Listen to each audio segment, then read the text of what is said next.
Very soon the heroine would become a stunning bride. It was the moment she'd finally stop putting up with her own messed up brothers. Her life story kicked off 20 years ago. She was welcomed into this family as Harry Ernest 7 years back. After her beloved daughter Harina Ernest died, she who looked exactly like her was taken in by the Duke and Duchess, and that's how she got accepted into the family. However, the Duke and Duchess, who were the only ones who actually cared about her, died after taking her in. From that moment on, her miserable life began. The 3 kids in this family did everything they could to hurt her, so she had to fight them just to survive. And now the time had come for her to break free from this miserable life. Yesterday, her 2nd and 3rd brothers came up to her and made a scene saying she should be happy to leave. Meanwhile, the oldest brother stayed posted outside the door on the day she tried on her wedding dress until their eyes met. Since then, he hasn't shown his face again. The heroine didn't think he cared about her at all after all. In all the years of her sad life, nothing like this had ever happened, at least not with those guys. She was the one who'd gotten attached, but still she wasn't going back to those days. It just so happened that her wedding got delayed a bit. Usually women in Atlanta got married at 20, but she was already 27. Of the Ernest family, she was the only one who kept friendly ties with the imperial court. But since she was adopted, finding a boyfriend wasn't that easy. However, thanks to her oldest brother who'd been sharp since he was young, the heroine managed to marry into a good family. Even if you ignore her family, the guy she was marrying tomorrow had top-notch qualities. Traditionally, the eldest son Eugen was supposed to take on their father's role and walk her down the aisle. But she had no clue what deal her brothers had made. Turns out her 2nd brother would be the one to walk her down the aisle. Still tomorrow would come. And Harry would finally get out of this house, so there was some peace of mind that she'd get a good night's sleep tonight. When she opened her eyes, she didn't understand what was going on, didn't know where she was or who she was. Because she was sure she'd been falling asleep in her room thinking it was all just a dream. She closed her eyes again, but the screams from the guy next to her didn't stop. He asked if she really wanted to die there. He was Eugen's brother, but something was off. He'd gotten super tiny. So she figured he was his kid, but the guy told her not to joke around like that or he'd start thinking she was crazy. Either way, he said the girl should have gone to the stables if she knew Eric was messing with her. But instead she did something so dumb she almost froze to death. The fact that her brother was joking with her felt weird, and the older man seemed different. But while she was thinking about that, the cold finally got to her and she started to pass out. The first time she met the 3 demons of the Ernest family was in full spring right after her mom died, and she was still dumb and naive. She thought they'd be angels. The parents came into the kids' room and greeted them. Everyone was happy to see them except the oldest, who realized they should have warned the kids to come out and meet them. But along with the parents came a very young girl, and the middle son asked who she was. Because she looked super poor and scrawny, the woman yelled at him, which made him admit it wasn't his intention, but the girl was so thin it looked like she hadn't been fed. However, from that moment on, she became their little sister. For a few seconds, they seemed like innocent angels until she saw their demons, and that's when the war began. Now Eugen took the girl to the house where Cable was already waiting scared. They were arguing loudly, but the heroine couldn't make out what they were saying. The middle one, scared, said she'd turned into a snowman and her hands were freezing. The scared middle child claimed she had turned into a snowman and that her hands were freezing cold. But Eugen stayed more chill and told his brother to calm down and asked the butler to call a doctor, and to tell the maid to bring a warm blanket.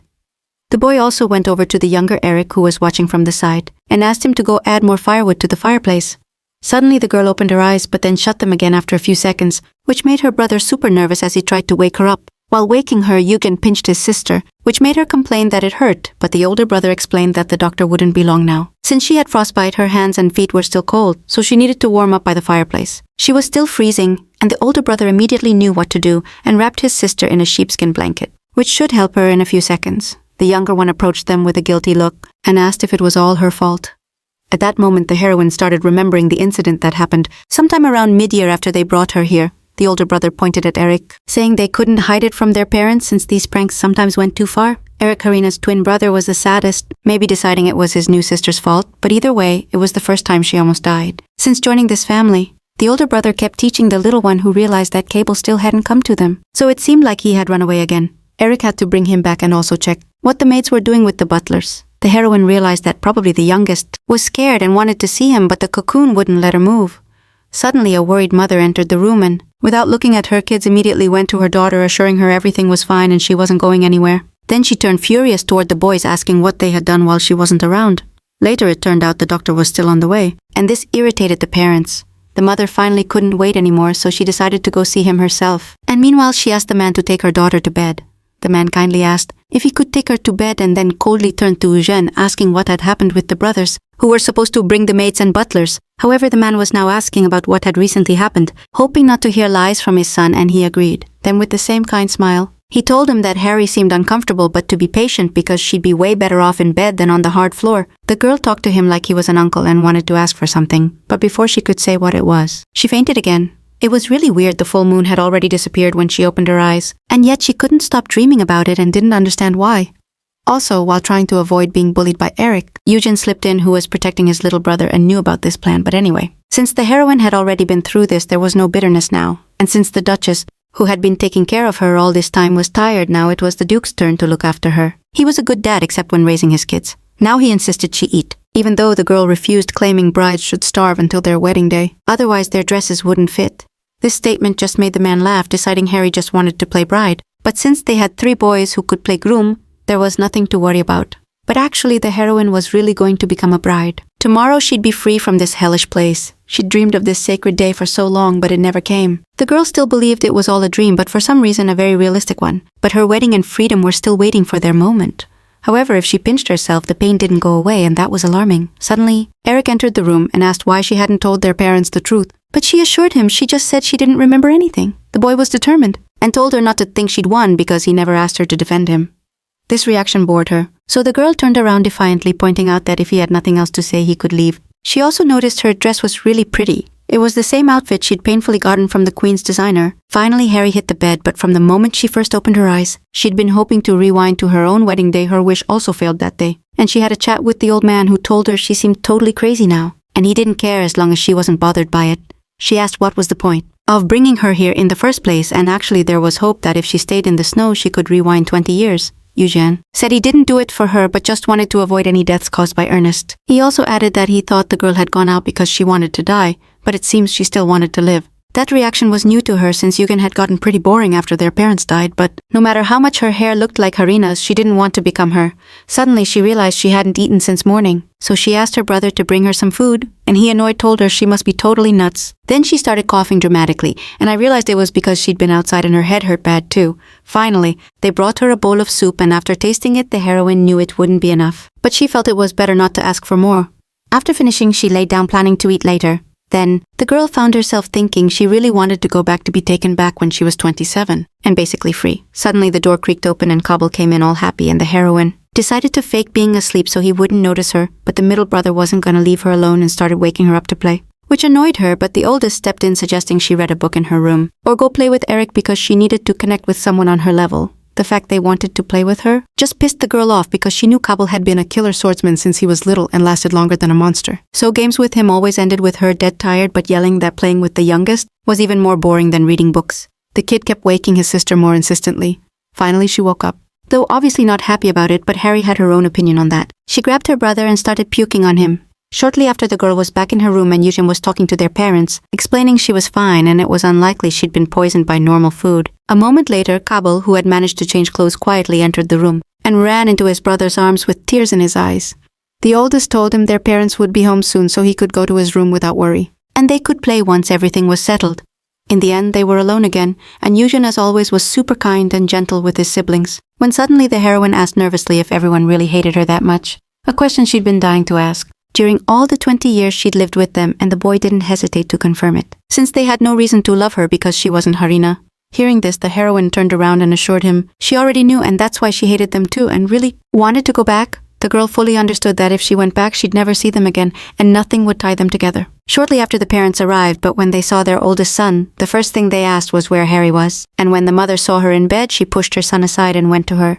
The woman knew she had a fever again, so to ease the situation somehow she bought some potato soup and poured it into a bowl. The Duchess started feeding the kid, asking him to open his mouth. Harry agreed, and when asked if it tasted good, he confirmed it, calling the woman Mom in front of his mother, which moved her a lot. He also called his dad Dad, and asked him to bring water, and he looked just like his wife. She realized he'd never called them that before, but now everything was different. The brothers were obviously pissed about this, but the girl didn't care, since she knew that if she didn't wake up soon, she'd have to live however she wanted. Way too soon, the heroine and her mom were buying her new clothes, and the woman was hyped every time she tried on a new outfit. Harry looked in the mirror and realized that clothes can actually change a person, and she liked it too while her mom chatted with the saleswoman. The dad turned to his daughter and said it had been a long time since Melissa smiled like that, and it was all thanks to her. In response, the girl said with a happy smile that when she saw her mom smile, she felt happy too, and the dad barely held back tears. The man offered to buy her whatever she wanted right then and there. However, what she'd been waiting for a long time started when her middle brother showed up, and kept telling her over and over that she wasn't pretty and would never be anything special, even if she wore similar clothes. Still, it was true, and the heroine realized that even if she called them Mom and Dad, nothing would change no matter how mad her dad got. Harry assured him it was fine because the guy told the truth, though she felt a little guilty, and wanted to tease him a bit. Cable also said that was her dad, so no need to call him that. But the Duke couldn't take it anymore, grabbed him and dragged him away. While this was happening, the heroine didn't feel sorry for him, since she'd suffered a lot because of him. She decided to head to her room, but as she stepped out, someone stepped on her foot, making her fall. It turned out to be an angry Eric who told her to stop lurking around and leave. In response, the heroine said they wouldn't have to see each other so often if he stopped mistreating her. Mom and Aojin also came over to hear the yelling, and the younger one immediately explained she'd tripped over her own foot, while the older started helping her up. It was clear the guy was resisting, pretending to be a good brother, and it showed big time. But the heroine decided to play along and thanked him for his help with a sweet smile. But Eugene, shocked, let go of her hand, making Harry fall to the ground, and she told him he needed to hold her hand tighter. And it seems like she needs to be fed more since she's too weak, the mom also said. She expressed concern about the girl's weakness and suggested maybe giving her some medicine during winter, and her son fully agreed. But Harry knew he wasn't saying that for her. He probably thought kids don't like medicine, but she wasn't a real kid, so this could be a chance to take care of her body. Unexpectedly, the woman suggested they all go somewhere together once it got a bit warmer, and this made the girl uncomfortable. Seeing her brother's evil looks, it was clear this would be more like a minefield. As soon as Mom left, Eugene turned to his sister and realized she clearly had some kind of talent. He didn't know how she managed to convince their parents, but it wouldn't work on them and they'd never accept her as family. The girl sighed heavily, blaming it all on the fact they were just kids, and compared to what they'd do later, it was actually pretty tame. The whole room was decorated in pink, and the heroine didn't like it much but had no right to complain, because they'd decorated the room just for her. Lying on the bed, the heroine thought about Harry Ernest. Even though his life was short, it seemed like he was loved while alive. Someone who suffered from his death took in another girl. And someone who couldn't forgive her for taking her sister's place had to endure all this. But unless she started over, unless this was a dream, she should try to wake up, because in this world, there's no room for dreams and hopes. The next day, she met the youngest man she'd known while walking her dog. And he tried to turn the dog against the heroine, but the dog seemed friendly and never thought about attacking anyone. Harry realized this was the moment she should be shaking with fear because of this dog. But now that wouldn't happen again, and nothing would go according to plan.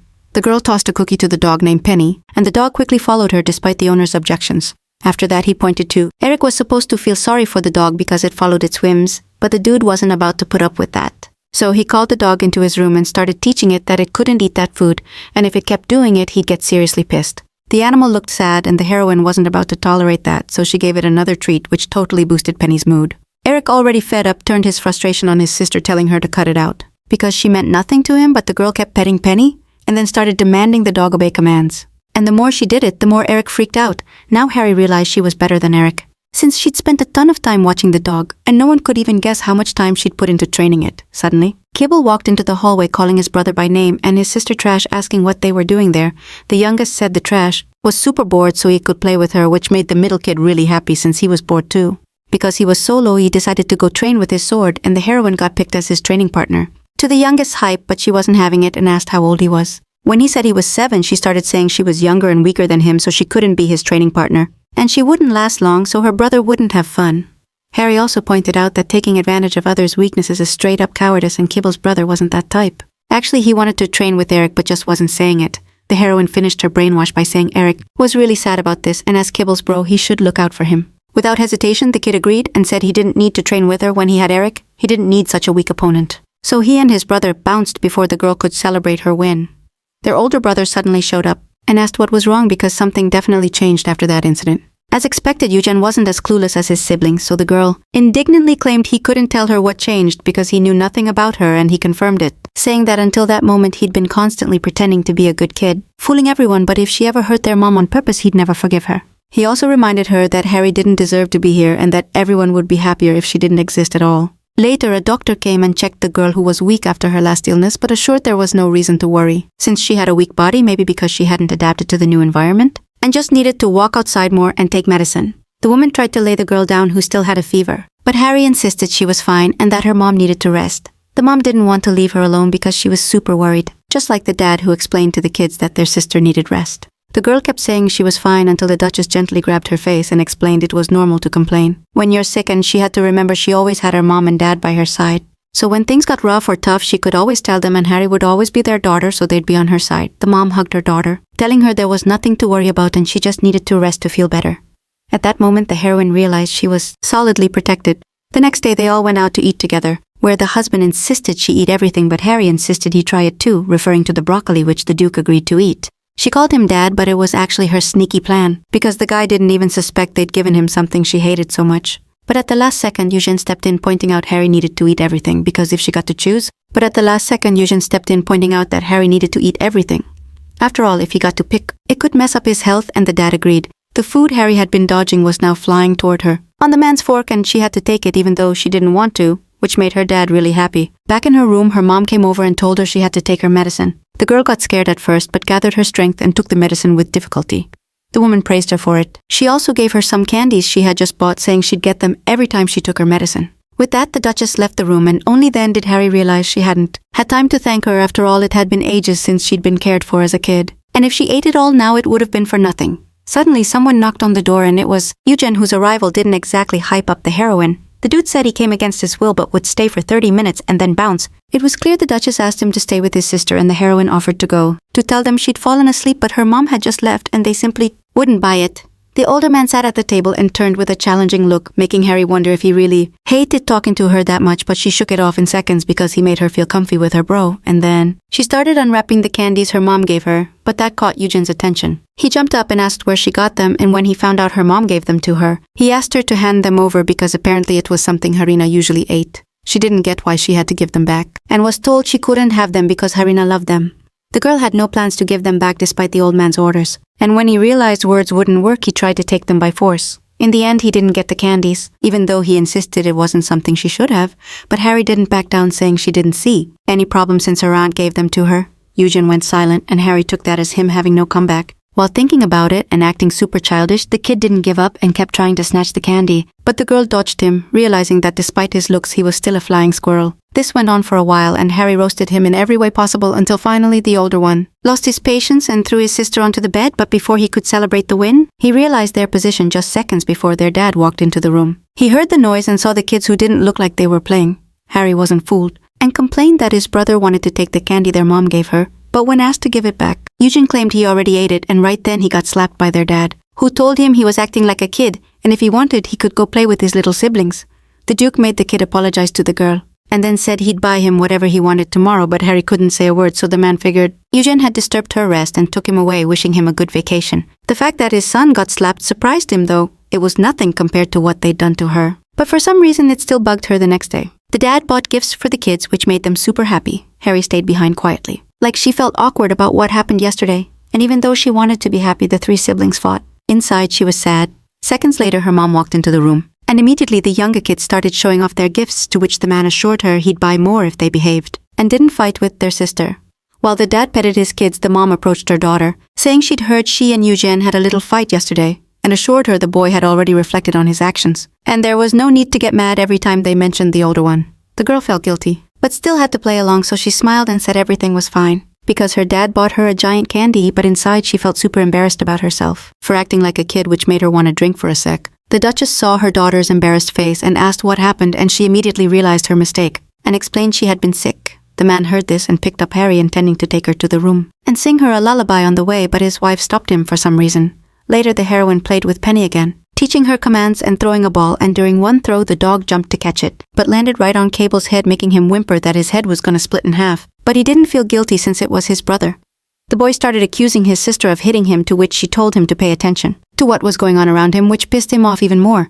Suddenly, Harry came up to him and started petting his head. At least that's what his brother thought. But actually, she was feeling around for a bump that wasn't there. But before she could finish, someone behind her asked what they were doing here, and it was Eric, who pointed at them and ordered them to back off, but it turned out the kid was pointing at the dog and kept telling them not to come closer, because it was just his dog. In the end, the youngest left them to play with the dog, and Cable, looking satisfied, said he was down to honor her by playing catch, but unexpectedly, he got rejected, and this threw him off big time. When he asked why, they told him coldly that they weren't interested in playing with him, but Penny felt the opposite. The most important thing now was to find out if his forehead hurt, and he hesitantly confirmed it, but she decided to check something, and Hera realized it couldn't be that her brother's head had been hurting for so long. The nearsighted Cable, falling for the bait, said it didn't hurt at all. A bit embarrassed, the boy gave her a cookie, explaining he had it in his pocket and it was bothering him, and that she was too skinny, so she needed to eat more.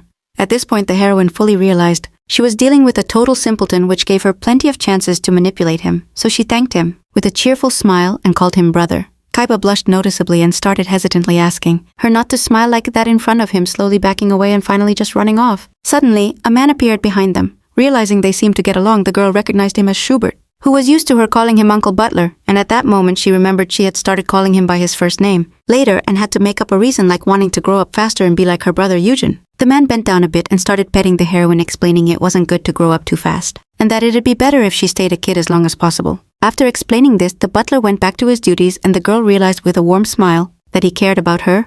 Some time passed and the family got ready for the trip. Harry bundled up well, but before leaving, Eric started complaining he lost his handkerchief. Finally, the woman went to the room to look for it and the kids were left alone. And the youngest didn't waste time reminding her he didn't want to go with her.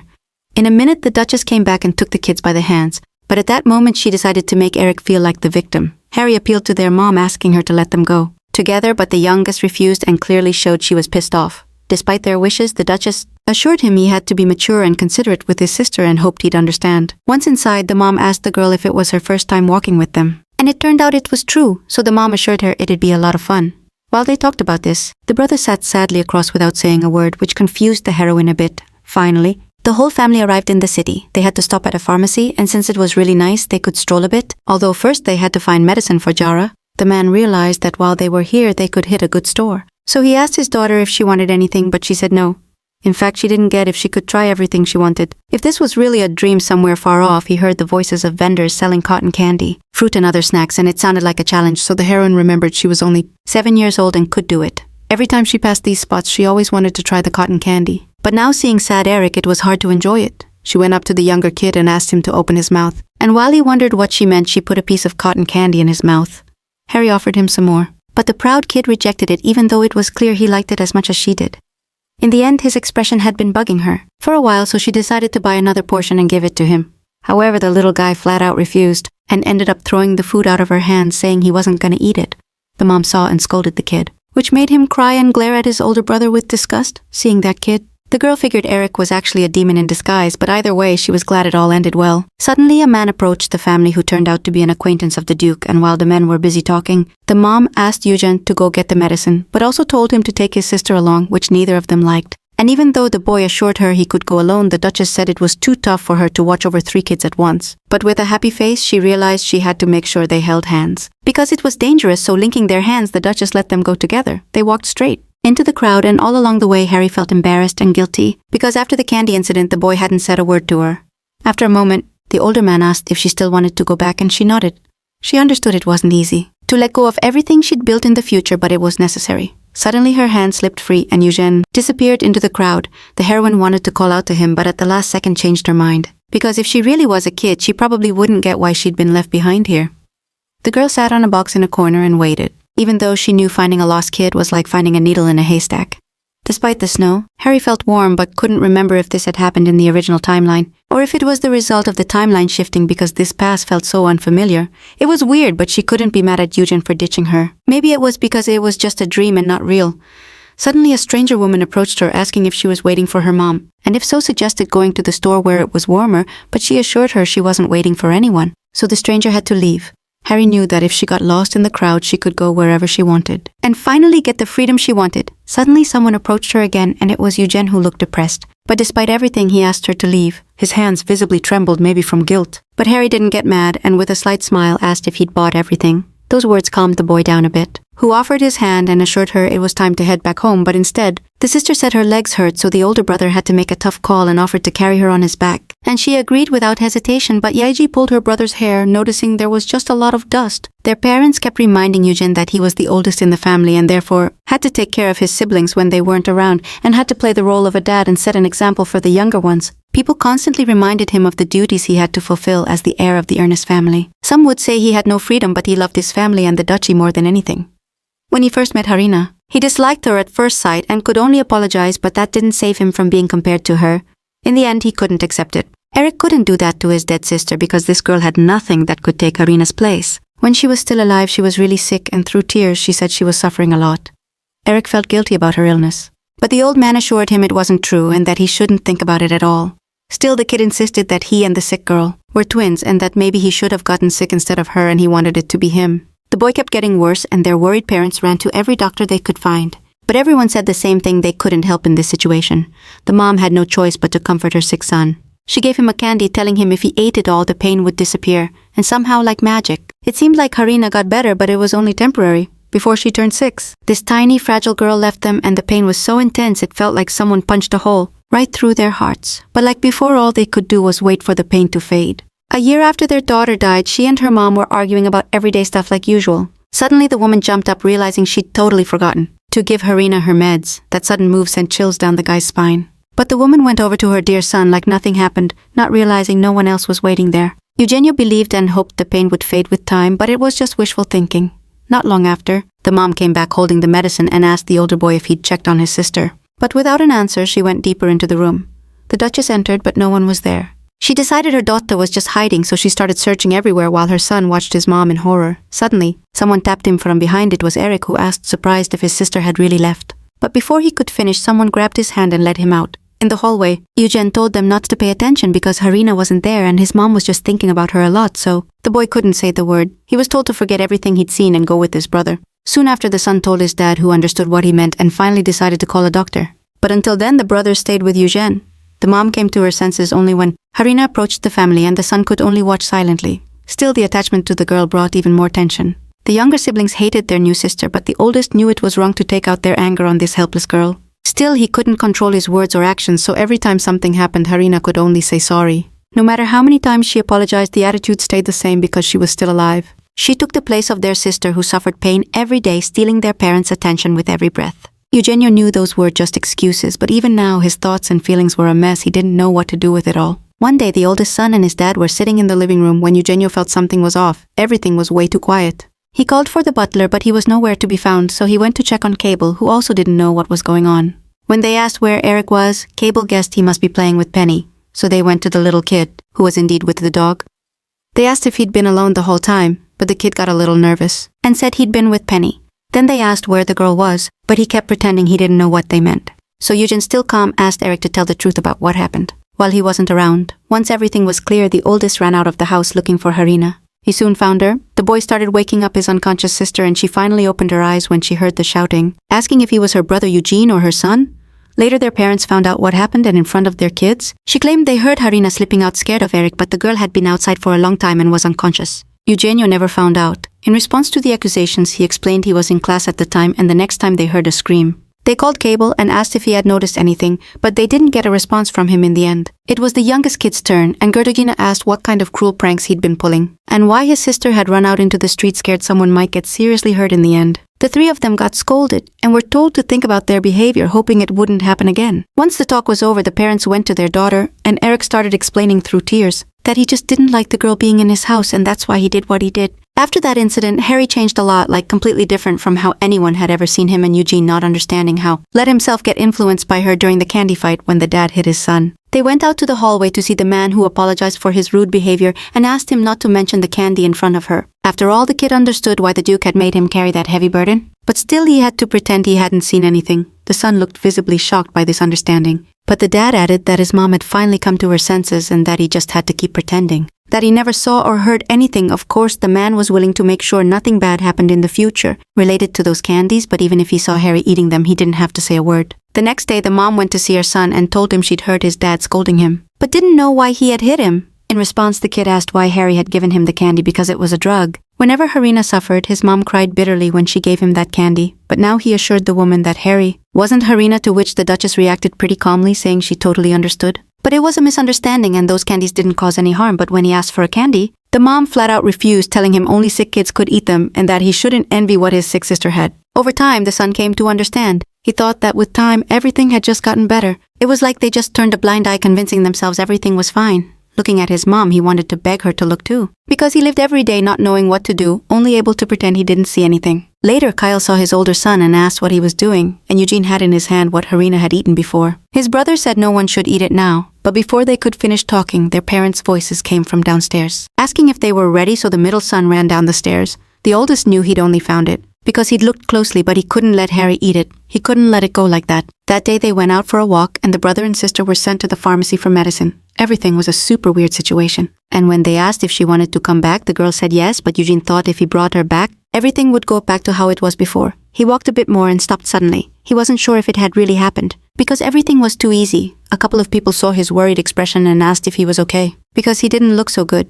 After a moment he turned around and took off running, realizing what he'd just done and finally stopped falling to the ground, where he blamed himself through tears for being such a shameless person trying to justify his actions with words. Probably the idea of being abused was super common because they'd saved him from starving because they'd given him warmth. At least that way he could repay them, but in the end it was all just a pathetic excuse because the truth was Harry wasn't guilty of anything. They tried to make him like Harina poured their anger on her, but the girl endured it all and didn't say a word. He had to be the perfect son, pretend to be a loving brother and act mature, but in the end, he just ran away. A disturbed kid caught the attention of a stranger who wanted to help him but told him he had to take his sister with him. Eugenio ran through the streets praying his sister was still there, and finally he found her. Harry didn't seem mad at all, but the old man knew she wouldn't forget what happened. That day, for the first time in his life, the guy felt like he might actually die from all that rage.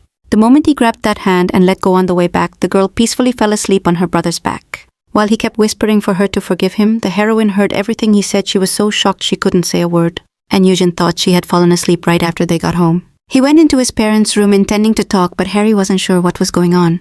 The vibe was heavy and the conversation dragged on for a long time. Finally, the atmosphere in this family shifted a bit, and suddenly the whole crew showed up for a tea party where Mom spoiled all the kids. With their favorite sweets, she remembered how much the whole family loved hanging out together. But now looking at Eric, it was clear the hostility had cooled down a bit. After he spent some time with their mom, if that was true, the heroine wasn't against living like that. At one point, the butler came in and told the Duchess that someone named Madison had arrived, the doctor who'd been treating her mom recently. It seemed like they were hiding something, but there was no reason for the heroine to find out. She would have done everything if her illness was linked to her death, which was supposed to happen in 6 months. But this was a case no one could have predicted. Still, this time, there was a chance to save them. At one point, the mom told the girl she didn't need to take her meds anymore, but she had to take the gift, which was candy, unlike the last one Eugen had snatched away that time. It was a gift hoping she'd stay on good terms with her siblings. The other siblings got candy too, and after that the parents left the room. The heroine, knowing they could take the candy away again, shoved it roughly into her mouth. The kid, now without adults around, started asking the youngest to lend him toys, but he refused, and the girl kept chewing the candy until at one point she heard a loud snap come from her mouth. That caught her older brother's attention and he got a little scared. But he came over and told her to spit it out, which she did in disbelief, and it turned out to be a tooth. The butler realized it was a baby tooth. He asked her to open her mouth for a second, and when she did, Kybel burst out laughing. Seeing the gap suddenly appear between her teeth, Eugen jumped to defend his sister. He assured everyone he'd done the same thing before, and his little son also said she looked pretty funny now. 6 months passed and Eric lost 2 teeth, which made Harry laugh at him. One chill day it became clear they could invite the Bastia family over this season, because according to the letter they sent, the family hoped to hunt a silver fox. The Duke was about to turn down the offer, but his wife opposed it since they hadn't had visitors at the residence for a long time, so they could give it a shot. Bastia was the family the heroine was supposed to join, and as far as I know, these 2 families weren't super close before discussing their wedding for some reason. The events now were different from what she remembered, but she didn't pay much attention to it. Meanwhile, the mom explained that her kids could come too, so they could make friends. Her oldest son was the same age as Cable. That kid turned out to be Harry's future husband, which made the meeting even more interesting. The first time they met, the man introduced himself as Johann Bastia, and very soon after they got married. He mentioned it was their first time meeting in person, but the heroine couldn't remember it, which wasn't surprising, since they'd only seen each other from afar. The time she spent with him was pretty chill for the heroine. After all, Johann wasn't the type to laugh often. He knew what attention and respect were, and a little later they decided to get married.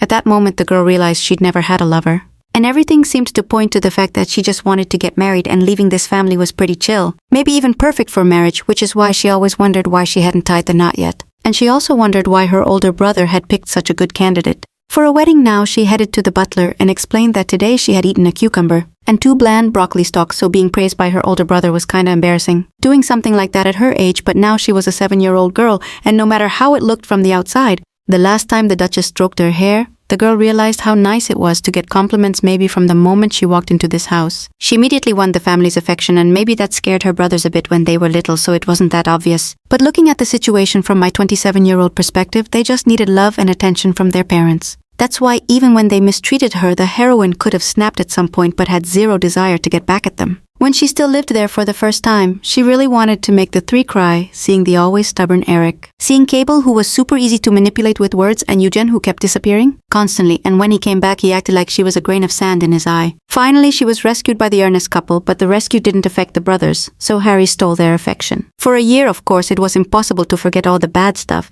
and she even wanted to beat them all up because of it. But she had no clue who she could share that with, so she wished she could suddenly rewind. 20 years Cable walked into the room and called the heroine trash and asked her to play with him. She felt mad about that, so it was time to talk to him about it. She asked why a girl should play with someone who treats her like that, and he insisted she said she liked it that way, and that she should have said something sooner, which kinda threw her off. But she still held back her anger and calmly explained that trash is something you throw away and don't get back. Trash can't move. It can only lie down, so it can't play since it's considered trash. Harry can only lie down and not move. That's all it can do. Trash has to sleep now, so her brother would have to play with someone else. As expected, her words hit home and the scared kid agreed not to call her that anymore. And she was happy about that, but didn't change her plan to sleep. He kept pushing to play with her. But her need to sleep was stronger because she hadn't slept well thinking about so much stuff these days. When the girl woke up, it was already getting dark outside and the fireplace was quietly burning in the room. But Eugen was also sitting at the table silently for a moment. The heroine thought he was back home, but after the day she'd spent with the older man, he looked at her like he was guarding a secret. His eyes were soft and they sat in peaceful silence. Harry said he should have woken her if she was already here, but he flat out denied it. Apparently the girl felt like she'd gone back in time, because that's how it felt, and she was also worried about the time she grabbed him like they were close, which just meant old habits die hard. The boy explained why he was there, saying his mom asked him to check on how she was doing and how she was sleeping. He decided to sit here but said it was time to leave since dinner would be soon. Harry immediately sensed something was off. His brother had lit the fire and was so chill and kind to her. It was clear he'd changed since they went to town. He hadn't said he wouldn't accept her as family, but he also hadn't said anything about accepting her. The boy walked down the hall ahead of him, and the girl looked at his back, realizing if she were 20, she'd definitely grab his hand and walk beside him. But now she felt kinda embarrassed to do it, yet she had to because suddenly the boy was grabbed by the arm, which made him jump. The heroine showed with her whole body that if he wanted to, letting go of her hand would hurt her, so he had to accept it. While they walked down the hall, all the servants were watching them like they were stars. And that's how they got to the dining room, where the mom immediately said she was way happier seeing this and sat down at the table. But the annoyed looks from the other siblings didn't take long to show up, and she got a bad vibe. The premonition ended up being true when Eric shoved his sister again, making her fall to the floor. Eugen suddenly stepped in and helped the girl up, and pointed at the younger kid, saying he could have broken his leg, which made him admit it was an accident after all. It was dumb to think those kids could change. The truth slipped out for a sec, but she still felt like her pain wasn't gonna disappear. The oldest wanted to know what was up, but Eric kept saying it wasn't his fault and that she fell on her own, so she was the one who should get scolded. In the end, she got tired and with a tight smile asked Eugen not to scold Eric, and right after she kicked the younger kid in the leg, making him fall to the floor. But before he could say anything, Harry told him not to look at her like that, because it wasn't her fault and she fell on her own. But in his head, he already knew that even if she tried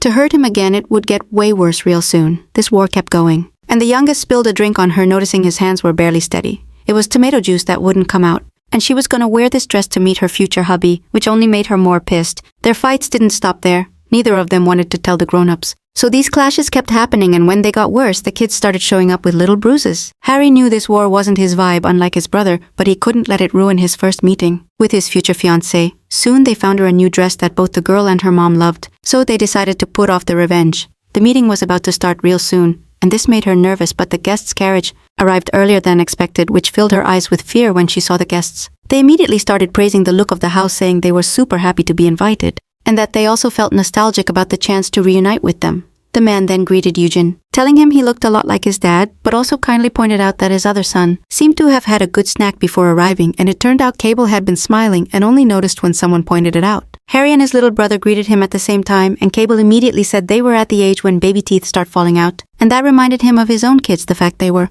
talking about losing teeth at their first meeting really pissed off the girl, but the head of the family said it wasn't weird for twins to lose their front teeth at the same time. And Eric couldn't take it, so he stormed out. There was an awkward pause for a few seconds. That was broken by the guest apologizing for his words, but the hosts also apologized for their son's rude behavior. Then the conversation shifted to the Bastia family kids, and it turned out they were busy playing with a snowman, and when asked who built it, Cable happily pointed at himself, which made his mom indignantly ask him to be more polite. But the man took it as a joke, saying his son was the same age as Cable so they could go play together. And the kid happily went off to meet his new friends. Then the Bastia family mom kindly greeted Harry and told him he could be the older brother of her daughter. It turned out she was a year younger than the heroine, and she gladly assured that he could trust her to take care of the girl, and just seconds later she realized she'd said it without thinking, which somehow got her involved in the couple's rhythm. Before leaving, the Duchess asked the girl to put on her coat and Cable to bring it to her. Before going out, the girl indignantly wondered why the idiot hadn't put on a coat before leaving, but before she could step out, the door suddenly swung open from the other side and knocked her down,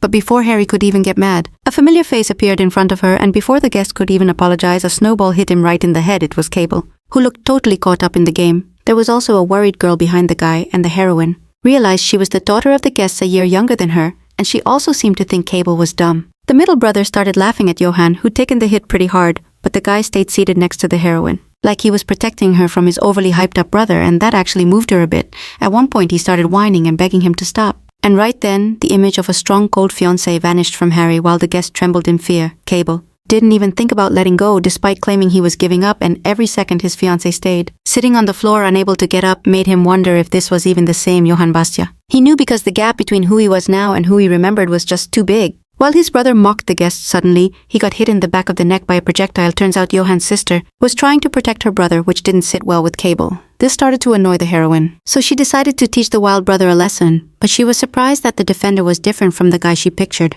and yet he still kept protecting her. The girl stepped out of hiding and headed toward the guy who was mercilessly attacking, someone who couldn't even fight back, and Johann was her future fiancé, so no mercy was expected. Cable was still basking in his dominance but didn't see his sister sneaking up behind him, and that was a fatal mistake. Everything went silent for a second, but his brother recovered from the rough hit, started accusing his sister of hitting him, and even their dad wouldn't allow that, but Harry, despite everything, pretended not to get what was going on, assuring everyone she just ran up because she was super happy to see him. She also said she brought him a coat because she thought he was cold and everyone didn't want the guy catching a cold. Those claims confused him and he didn't know what to say. The heroine didn't wait for Cable to react to what he just heard, so she kept telling him he must be really tired from the snowball fight. If he fell that easily, then the girl helped him up and offered to come inside, but whatever his wishes to stay were. They told him today was the day for the cake he'd been waiting for, and Eric said he wanted to eat the chocolate dragon on top. Those words were enough for Cable to turn sharply toward the house, but all he saw in response were eyes full of delight that were only locked on her. The guy was still sprawled on the stairs, so Harry decided to lend a hand. And for a second she imagined herself as a knight rescuing a princess.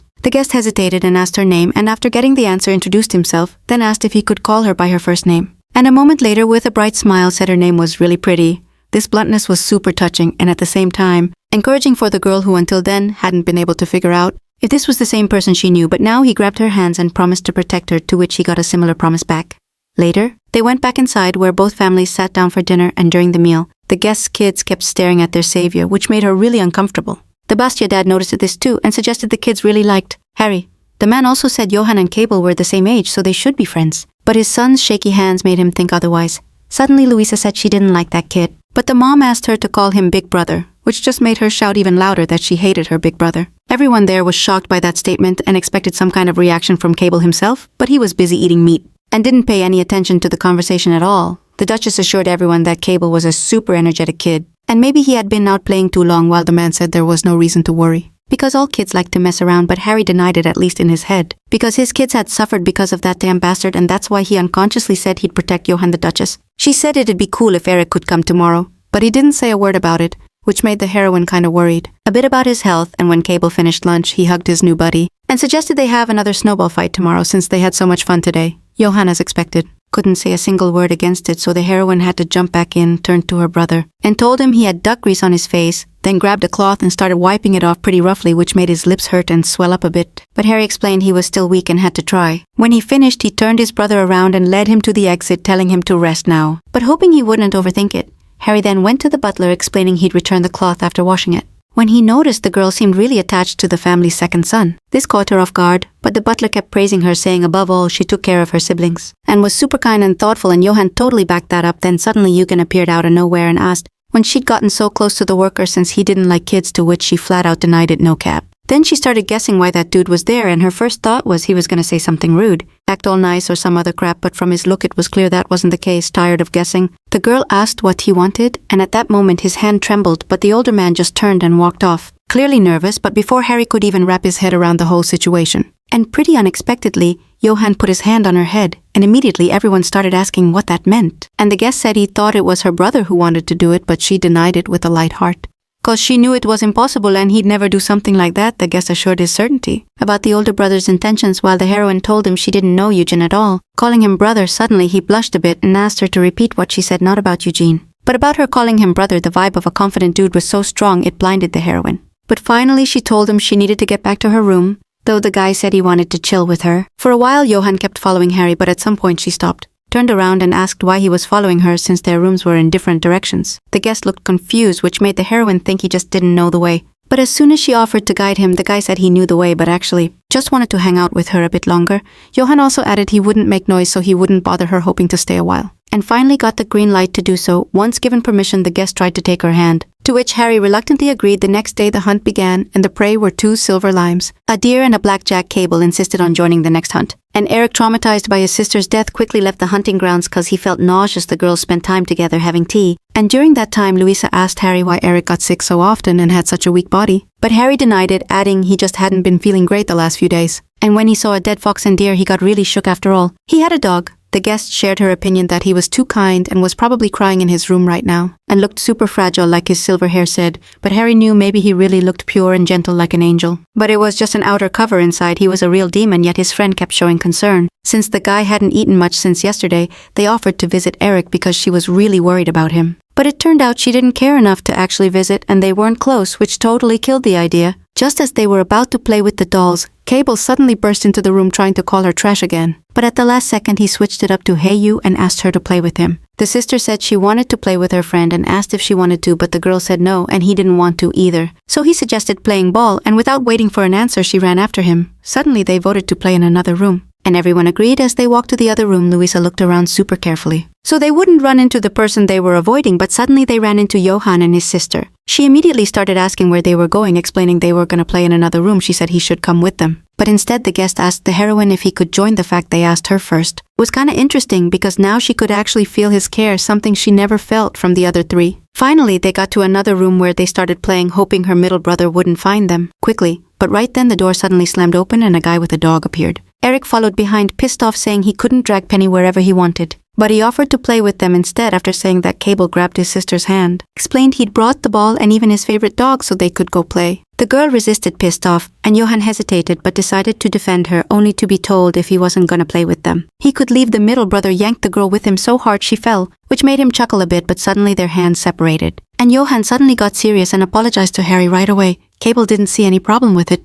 and didn't get why Johan was stepping in, but the guest explained he'd dragged her forcefully and yelled at her. And even though they were family, he shouldn't have done that, and in the end he was wrong, because he acted however he wanted without thinking about others' feelings. Kiev started feeling like he was losing this verbal duel. But he wasn't about to give up and said Johan wasn't anyone to tell him what to do, plus she wasn't his sister, but the guy didn't see a problem with that and just asked what she was to him if not his sister. But without waiting for an answer, Johan offered to hand Harry over to them since he'd treat her way better than people like Cable. Louisa, fully backing her brother's idea, said from now on Harry would be her big sister. Everyone around was stunned, but the guest kept trash-talking the family's middle brother, saying he was the worst, nastiest person he'd ever met and he'd definitely regret what he said, because Harry deserved better than what she'd been given. The guy had tried to listen calmly until then, but as soon as Johan finished, he immediately attacked him with punches. Johan hit the floor, and the girls rushed to him while the heroine started asking her middle son what he was doing and why he'd hit him. Cable got mad because he'd taken his side, but the girl pointed out she didn't see any reason to take sides since he wasn't even her brother, and that shut the guy up. She also said Johan said everything right, but they still hit him, but Cable kept denying it. And then they asked him to fix what Johan did wrong, but no answer came. Then they asked her to fix what Johan had messed up without waiting for an answer. The guest stood up abruptly and threw a punch back at the attacker, claiming he started it first. That was the last straw, and a fight broke out before the girls could stop it. But their moms came running when they heard the yelling. Harry, of course, tried to stop the punches from Cable, but Cable was furious, and to throw her off, he elbowed her right in the face. Jari hit the ground, her nose bleeding, and only when the Duchess started running toward her scared daughter did the boys stop. Realizing what had happened, the women rushed to help, handing her a handkerchief, but the bleeding didn't stop. Johan, already crying, approached the girl apologizing, but she didn't even cry, and with a bloody handkerchief on her nose, assured him everything was fine. The Duchess called her butler scared and ordered him to call a doctor immediately, but first,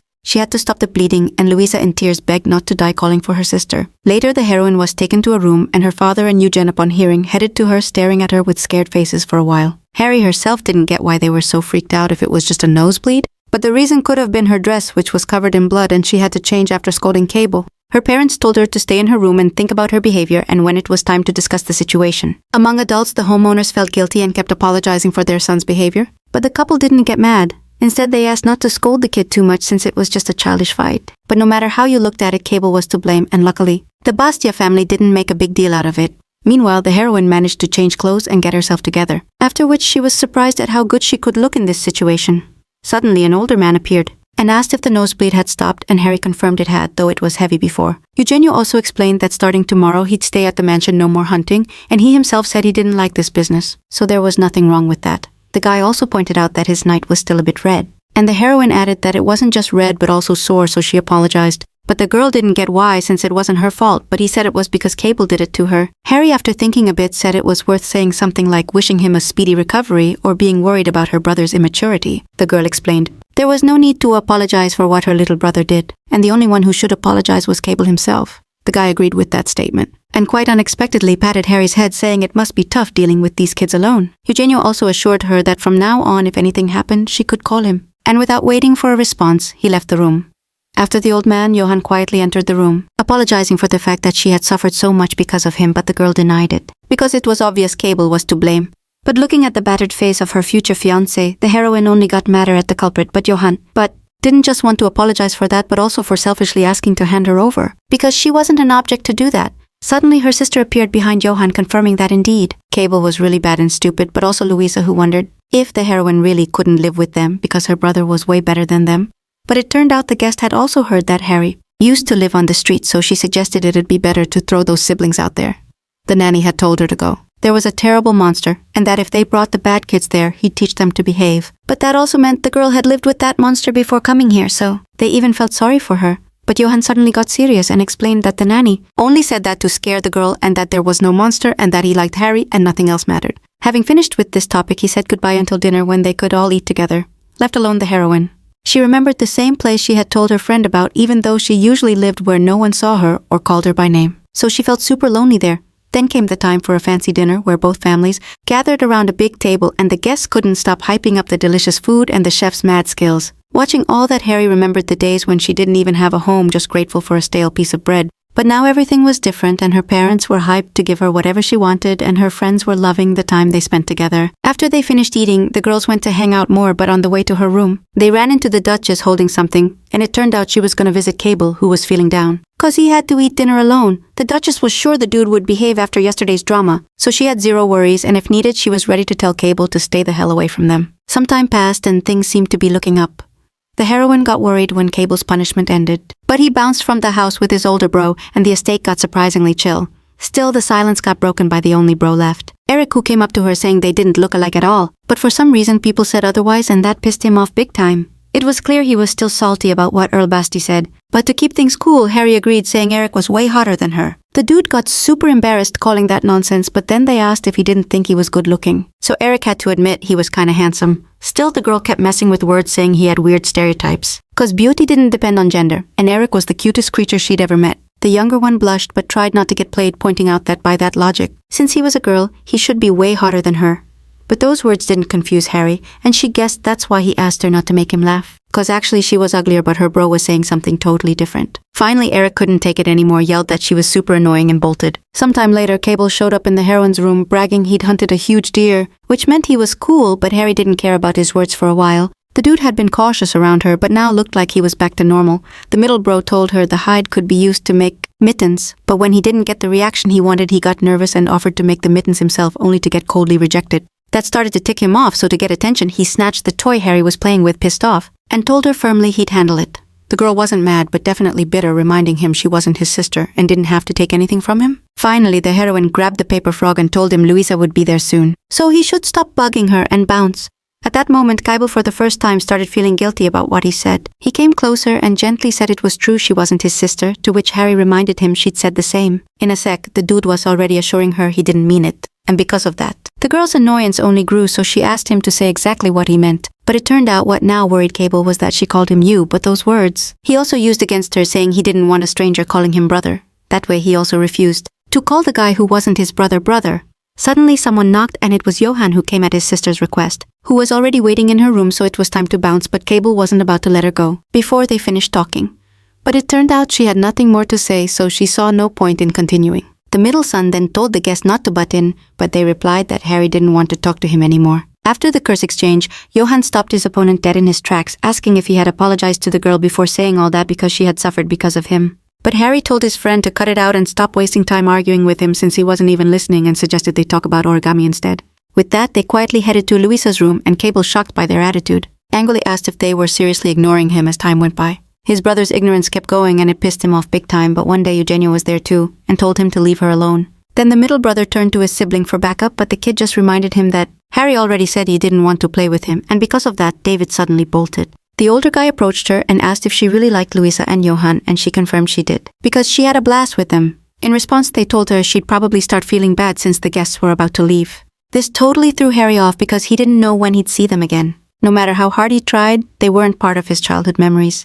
Still, Eugenio assured him everything was cool, and he'd get to see them again soon. The hunt was a success and they kept in touch for years. The difference between the present and his memories started after Eugene's talk with his parents, and it seemed like all the changes were connected through him. Now, while petting the girl's head, the older guy told her it'd be tough to see them since they lived far away, but that just meant she had to hit them up more often, because they cared about her too, so their friendship wasn't ending. Those words stopped Harry from getting sad, but deep down she just wondered what that dude had eaten to act like that. A few seconds later, Cable showed up, who seemed to have heard everything and started asking what was up with him since he'd played nice with her, and even gave her candy last time, letting out a heavy sigh. She had to explain where he was wrong. He always came over offering to play, then bailed without even waiting for an answer.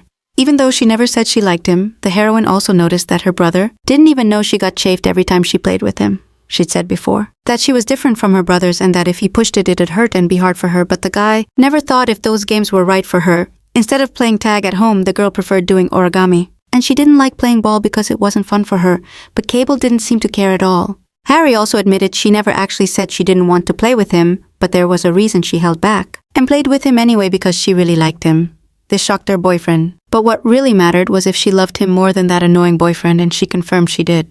But right then, the heroine reminded him he was the one who yelled in front of Johan and her sister that Harry wasn't his sister, which made her super sad, and that's why she didn't love him anymore. She explained to Cable that Johan's brother always asked her first if she wanted to do something with him, and if he messed up, he apologized right away. In response, the second son of the family said he could do that too, meaning he was stuck. So it was time to end this right. And she decided to tell him that Harry didn't want to play with a brother who couldn't admit his mistakes and apologize for them. He said he just didn't know she got hurt so easily. The heroine summed up her brother's statement by saying that since he didn't know, he didn't need to apologize, which meant he never made a mistake. In the end, the goal was achieved and Cable admitted he was guilty, meaning he had never made a mistake. In the end, the goal was reached and Cable admitted he was guilty. He never apologized for not knowing how to do it right, but did apologize that she got hurt because of him. Time to say goodbye. And the families gathered with Johan leading, and Harry, as you saw, had prepared a gift. When Harry unwrapped it, she recognized it as a super expensive communication orb, and her boyfriend explained he thought she wouldn't mind reaching out to him through it every now and then. At first, the Duchess was hesitant to accept something so valuable, but it turned out Johan said he didn't care about giving up his birthday gifts for a few years because of this. So they had no choice, plus the parents smiled happily and said Johan had become more open than before, so they were even happy about it and thought it'd be good for their kids to keep in touch. After giving her the gift, the boyfriend was still super shy and worried. She wouldn't want to talk to him, but she assured him he didn't have to force it. Still, Harry smiled happily, denied that, and wiped away her fears by asking him to hit her up too. When they left, the older brother was hyped for the girl, telling her he was glad she had 2 new friends, and that thanks to this orb she could see their faces for a while. So she had to take care of the gift.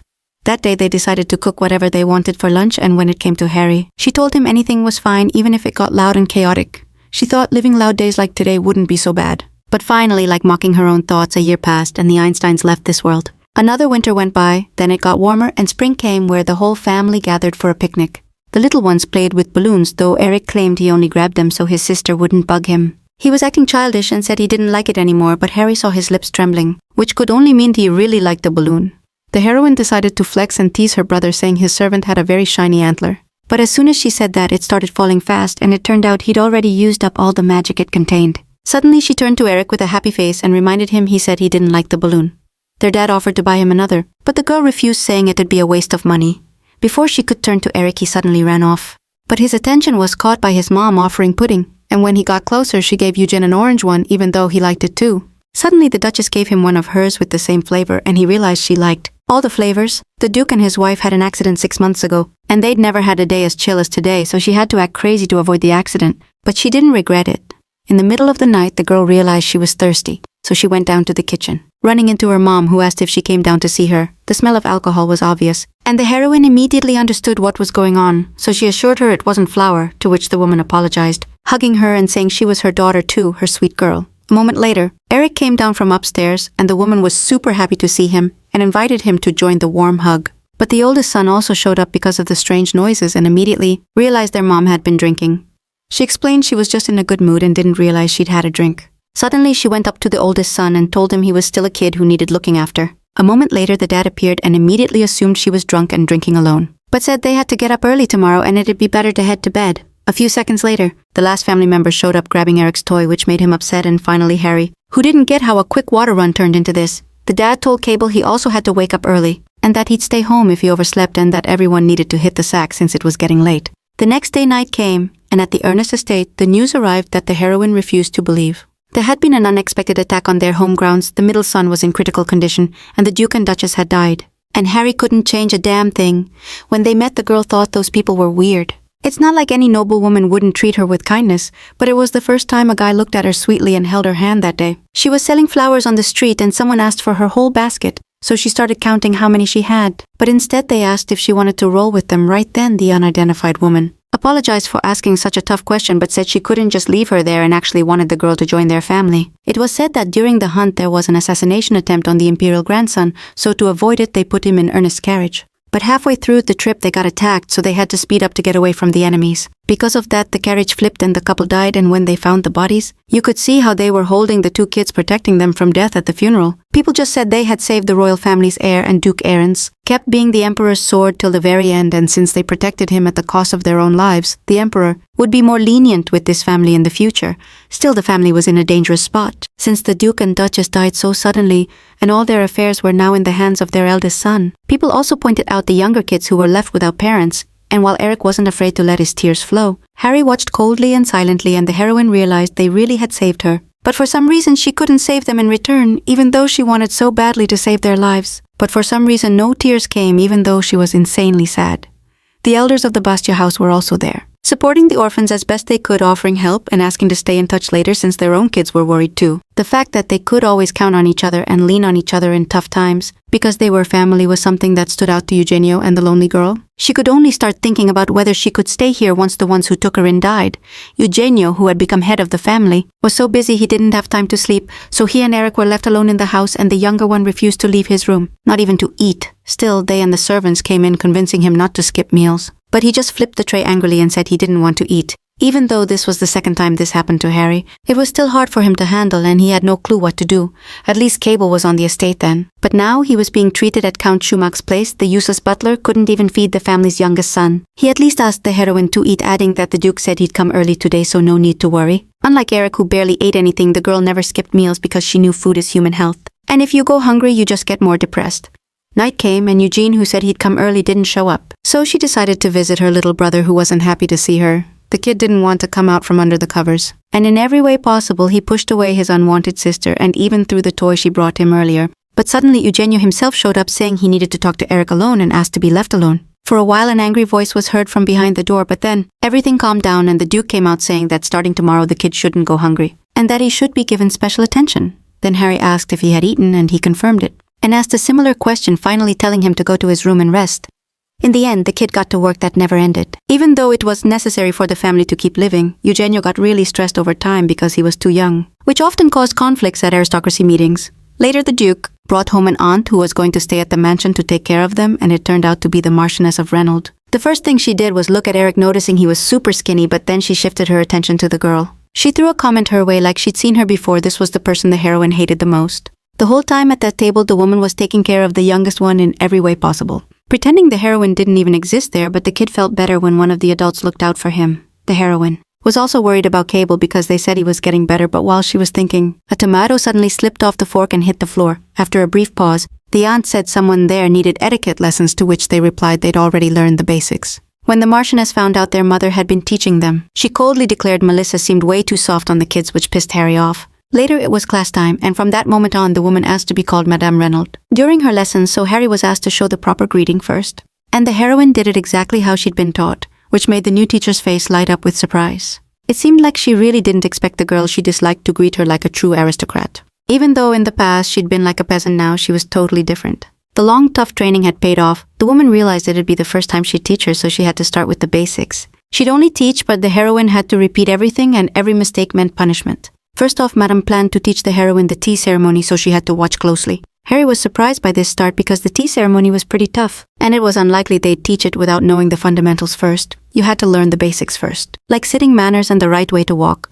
The girl started repeating without a care since she'd done it more than once, so she thought she could handle it no problem. But the woman ordered her to stand up and come closer. When she asked if something was wrong, she assured her she wouldn't punish her without reason and hated repeating herself. She told her to always remember that. In the end, Harry obeyed since she was used to it from before. So at some point those punishments felt normal, but now they hurt. Harry repeated her moves fully, but this time she was told to stand up and come closer again, which pissed off the heroine. She asked why and was told every move was a total fail. They said she just had to copy exactly what she was doing, but the girl couldn't do that either. So she had to stop embarrassing her brother since their family situation wasn't easy. She had to decide what she'd do if her existence was messing with the family. Gritting her teeth, the heroine obeyed and asked her to point out what she'd done wrong. Later that night, Harry got a chance to talk with her older brother for a bit and ask why Cable wasn't coming back. But the Duke said he was already super busy and didn't have time to look after him. The boy himself said he wanted to stay longer at the Count's estate. Plus, their aunt said she could barely handle both of them, so it was a good thing. Eugenio was about to head back to his study. When the girl told him he sounded like Cable was a pain, that's why they decided to hand him over to the Count. This made the young Duke snap back hard. His sister knew that well, but he told her if she kept saying stuff like that, people would get the wrong idea. After sending off the servants, Eugenio, with a desperate look on his face, explained that Cable wasn't coming back. His uncle told him the boy had been shaken up by what happened during the hunt and was having some issues, and his brother didn't want to come to the Ernest estate where everything reminded him of their late parents. Harry offered to meet him and talk in person, and it turned out Eugenio was going there soon, but it'd be too late, so he probably couldn't bring them along. The sister assured him they'd be fine, which calmed the Duke down a bit, so he asked how she was doing. He asked about his aunt and if she was treating her well, and Harry, with a tight smile, said there was nothing to worry about. Time passed, but Madame's attitude didn't change, and in the next lesson she made it clear that the fact the heroine hadn't learned anything made her think she wasn't trying at all. It was insanely annoying, but she kept telling herself it was all for Eugenio's own good since he was already super busy, so it wasn't worth bothering him even more. After class, clearly struggling and in pain, Harry sat down and pulled out the orb they'd given her to talk to her friends. On the other side was Johann, who was hyped to hear from her, and next to him she could hear her sister's voice too, who also wanted to talk. After a while, the guy found out about the tutor and said it seemed way too soon for that. The girl thought the same, but the woman only acted like that with her and treated Eric so well that he adored her. Despite everything, the heroine assured her friend she was grinding hard to learn what they taught her when suddenly Johann told her she didn't have to push herself if she was too tired, and those were the exact words of encouragement she needed right then. In the middle of the night, the heroine woke up and sat in the hallway, not understanding why she couldn't sleep because of her. The Marchioness Reynolds visited the estate like someone going to and from work, so the only one who knew Eric kept crying every night was his sister, and late at night when he stopped crying, he'd leave the room. She used to think the little guy stopped in front of their parents' bedroom because he was sad, but from her past life she knew the kid was completely tied up because of his sleepwalking and begged to be tied because he was embarrassed by his condition. Over time, Harry started wondering more and more why they sent her back in time and made her go through all this again. She didn't even know why she was so worried about those kids. Even now she could have just dipped and it would have been over. Even though her body was still young, she was an adult in her mind, and somehow she would have survived when Eugenio left her in the middle of the street and at the Ernest family funeral. She seriously considered ditching the family, but even now she kept watching Eric wandering around the estate. The next day, pretty unexpectedly, Cable came back to the estate, but his eyes didn't have the same joy and energy as before. They looked scared as the guy looked at her. Madame said Eugenio wasn't around and that Cable was acting like a kid, probably because he didn't want to see him. Suddenly, Harry jumped in, backing up those words, adding that Eugenio's brother was the one who was most hyped for Cable's return, and even though he was busy, he said he'd drop everything to try to get home early. The woman looked at the student with disgust, but didn't say anything, just suggested he rest after a long trip. Eric, in turn, said he wanted to spend some time with his brother, but the lady assured him he shouldn't be bothered after a long trip. So the heroine stayed with her brother and they stared at each other for a few seconds, but in the end, she said what she'd been wanting to say, that she was glad to see him back. The guy couldn't hold back his tears and just bolted to his room, and that behavior left the heroine confused. A little later, the Duke came back wondering where his brother was, but it turned out he was watching from the second floor, and when he saw his brother's smiling face, he ran back to his room. The butler wanted to bring him back, but Eugene stopped him, saying there was no need and Cable just seemed tired, so he should be allowed to rest. Left alone, Harry's heart sank as she went to look for her middle brother. But in the same room, she suddenly heard his voice chasing her away. She sat down in a chair, and the voice told her to leave again, but he was already sobbing. It was clear he was crying. But Harry told him to ignore her and keep crying. From behind the curtains, she heard him say he wasn't crying. Even though it was obvious, the girl explained that maybe he didn't know, but tears weren't something to be ashamed of, and that the real dumb thing was not being able to cry when you really needed to, and her brother wasn't dumb. The next day, she had a lesson on how to walk properly. They put a book on her head that wasn't supposed to fall off, otherwise she'd get punished, but the girl knew that was just straight up ridiculous, and she'd get punished no matter how well she did. But the aunt's mistake was thinking the girl would be patient, though she learned from her mistakes. And after going a bit further, Harry took a nasty fall, knocking over a teacup onto the lady. The girl tried to clean it up, but only then realized her hands were covered in chocolate. So she decided to wash the stains with water, but before she could start scrubbing the dress, the lady angrily ordered Harry to stop, pointing out the dress was super expensive, then stormed out of the room, which only hyped up the student later. A maid came into the room and started cleaning everything, and the heroine offered to help, but the maid refused, saying she'd get scolded if she helped. Since Madame was always strict with them, at that moment with fake surprise the girl realized the maid worked for the Marchioness Reynolds, which explained why the new maids were so tight-knit, realizing she'd said too much. The maid left the room claiming the cleaning was done, but as soon as she stepped out, Harry's fake kindness vanished like magic. The fact that the maid ignored her even though she'd been super nice meant there were plenty of servants like her now, and the Marchioness seemed to have switched up all the staff on a whim. And this fact worried the girl a bit.